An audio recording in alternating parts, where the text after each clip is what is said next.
Okay, for question number 1, which of the 4 networks exhibits the most transitivity? Use triplet method, and what is its value?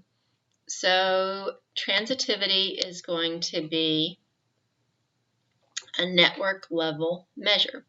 So remember how the network measures are at the top of this list, and then as you go down it goes to subgroups and individuals. So it's a network measure. So we go under cohesion, and there's transitivity. So we're going to pick transitivity. We're going to use the triplets method down here in the bottom left-hand method, and we're going to do this for each of our 4 data sets. So that's advice, discussion, friendships, and who do you know? So I'm just going to do this for each and every one. It's going to give me some output, and it's going to call it T1 advice transitivity. It's actually sending it somewhere I don't want it to send, so I'll change this in a little bit. But for the moment, I'll leave this where it is. And that's all you have to do and say OK. So my transitivity is 0.583. And I'm going to do this for each one of our 4 networks after I change my default folders. And I'll be back with you. OK, I'm back. I'm going to show you a couple of things. One thing I've done is I haven't closed down the text files. So if you wanted, you could just come to 1, 2, 3, and 4, take a look at it and compare. 1 is advice, 0.583. Second one I ran was discussions, and that's 0.575, so we don't have a bigger one yet. Friendship, oh look, 0.875. And last but not least is known, and there's our lowest.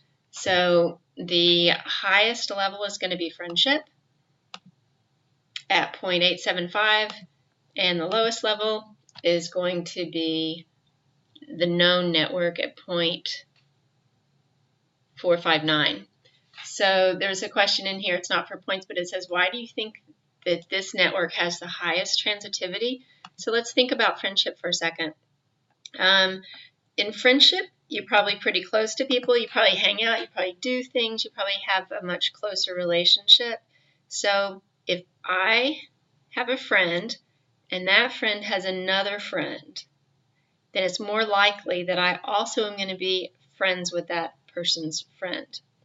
But if I'm going to go to someone and seek advice, or have a discussion with them, or I just so happen to know them, it may not be quite such a interactive relationship. This is my answer. You guys might have a better one.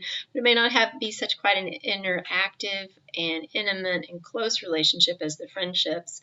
And so it may not have as high transitivity. So that's my explanation for it. And it kind of bears out if you come back to the known network, which is our least one. Known seems to be this thing that doesn't require a whole lot of interaction. It just requires this cognitive awareness of another person, which you wouldn't necessarily expect that to be transitive in the same way as friendship. It would not necessarily cause a whole lot of cognitive dissonance in someone, for example.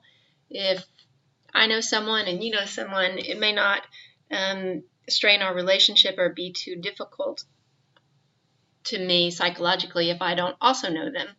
But if you and I are friends and you've got another friend that I'm not friends with, that may be tougher on me. So this is part of this network theory that friends of a friend, being friends with friends of a friend is considered a balanced state and something that is a tendency to happen in networks. All right, long answer for a short question, but I hope that was helpful.